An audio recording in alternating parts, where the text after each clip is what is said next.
Good evening students. आज हम discuss करेंगे limitation and application of Oswald dilution law. जो लास्ट लेक्चर था उसमें हमने डेरिवेशन देखी थी ओसवाल्ड डाइल्यूशन लॉ की, और उसका रिजल्ट आया था k equal to alpha square upon 1 minus alpha into c. और उसके बाद हमारा एक रिलेशन निकला था वीक इलेक्ट्रोलाइट के लिए अल्फा इक्वल टू रूट के अपॉन में सी, और अल्फा आया था इनवर्सली प्रोपोर्शनल टू 1 अपॉन में रूट सी के। ठीक है, अल्फा क्या था? Degree of dissociation. अब हम इसकी लिमिटेशन देखेंगे, इसकी लिमिटेशन क्या है। बेसिकली आपको इसकी लिमिटेशन वैसे पता होगी क्योंकि हमने लास्ट लेक्चर में इसको डिस्कस कर लिया था। इसकी सबसे पहली लिमिटेशन ये होती है कि जो ये लॉ है वो केवल वीक इलेक्ट्रोलाइट के लिए एप्लीकेबल है, स्ट्रॉन्ग इलेक्ट्रोलाइट के लिए एप्लीकेबल नहीं है। ठीक है, क्यों? क्योंकि जो हम अल्फा की वैल्यू निकालेंगे, अल्फा की वैल्यू किस फॉर्मूले से निकालेंगे? Alpha is equal to lambda C upon में लैम्डा नॉट। लैम्डा सी क्या है? Conductance at concentration C and conductance at infinite dilution. ये है कंडक्टेंस एट इन्फिनाइट डाइल्यूशन, ये है कंडक्टेंस एट कंसंट्रेशन सी। तो यहाँ से हम अल्फा डिटरमाइन करेंगे। ठीक है, जो अल्फा की वैल्यू यहाँ से जो डिटरमाइन होगी वो एक्यूरेट नहीं आएगी वीक स्ट्रॉन्ग इलेक्ट्रोलाइट के लिए। क्यों? क्योंकि स्ट्रॉन्ग इलेक्ट्रोलाइट पूरी तरह डिसोसिएट हो जाता है नॉर्मली भी, और डाइल्यूशन पे भी कितना भी डाइल्यूशन कर ले वो कम्प्लीटली डिसोसिएट हो जाता है। इसलिए अल्फा की वैल्यू आपकी एक्यूरेट नहीं आती है। ठीक है, तो जब अल्फा की वैल्यू एक्यूरेट नहीं आएगी तो ये जो फॉर्मूला था आपका के वाला, तो यहाँ से डिसोसिएशन कांस्टेंट की वैल्यू भी सही नहीं आएगी। ठीक है, तो ये सबसे पहली लिमिटेशन थी ओसवाल्ड डाइल्यूशन लॉ की। दूसरी क्या थी? दूसरी भी इसी से रिलेटेड थी कि ये केवल वैलिड है केवल वीक इलेक्ट्रोलाइट के लिए इन डाइल्यूट सॉल्यूशन।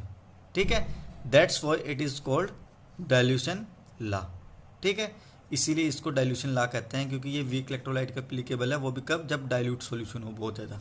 ठीक है, डाइल्यूट सॉल्यूशन होगा तभी हमारी वैल्यू आएगी 1 अपॉन में root C. Alpha is inversely proportional 1 upon में रूट सी, क्योंकि अल्फा हमने बहुत स्मॉल कंसिडर किया था। ठीक है, अब application of the Oswald dilution law. Oswald dilution law is applicable to weak electrolyte only. It is useful in calculation of dissociation constant K of weak acid and weak base by determining the degree of dissociation alpha from the conductance measurement lambda C upon में lambda naught at any concentration C। ये कह रहा है कि जो Oswald dilution law है वो केवल weak electrolyte के लिए applicable है। ठीक है, और वो यूजफुल है किसमें? डिसोसिएशन कांस्टेंट K निकालने में। ठीक है, हमें मेनली डिसोसिएशन कांस्टेंट K चाहिए। ठीक है, और वो कहाँ से निकलेगा? डिसोसिएशन कांस्टेंट का फॉर्मूला क्या था? Alpha square upon 1 minus alpha into c. हम कोई भी कंसंट्रेशन लेंगे तो हमें उस कंसंट्रेशन पे अल्फा की वैल्यू पता होनी चाहिए। ठीक है, तो अल्फा की वैल्यू कहाँ से निकालेंगे? अल्फा की वैल्यू आएगी alpha is equal to lambda C upon में लैम्डा नॉट। ठीक है, conductance at concentration C and conductance at infinite dilution, यहाँ से हमारी अल्फा की वैल्यू आएगी, और डिफरेंट डिफरेंट कंसंट्रेशन पे हम वैल्यू निकालेंगे के की। ठीक है, तो वहाँ से हमारी के की वैल्यू आ जाएगी डिसोसिएशन कांस्टेंट की। अब जो डिसोसिएशन कांस्टेंट की वैल्यू आ गई, having determine the value of dissociation constant के which is constant for a particular weak acid and weak base at particular temperature, the degree of dissociation alpha of the weak acid or the weak base can be obtained at any concentration C।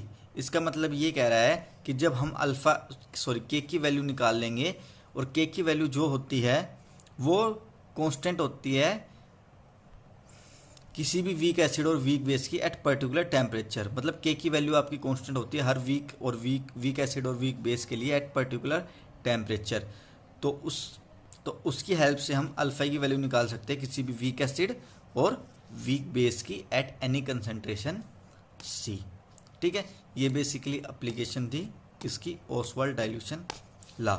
और जो Oswald dilution law था वो strong support दे रहा था Arrhenius theory को। ठीक है, ये था आपका ओसवाल्ड डाइल्यूशन लॉ की लिमिटेशन और एप्लीकेशन। Thank you.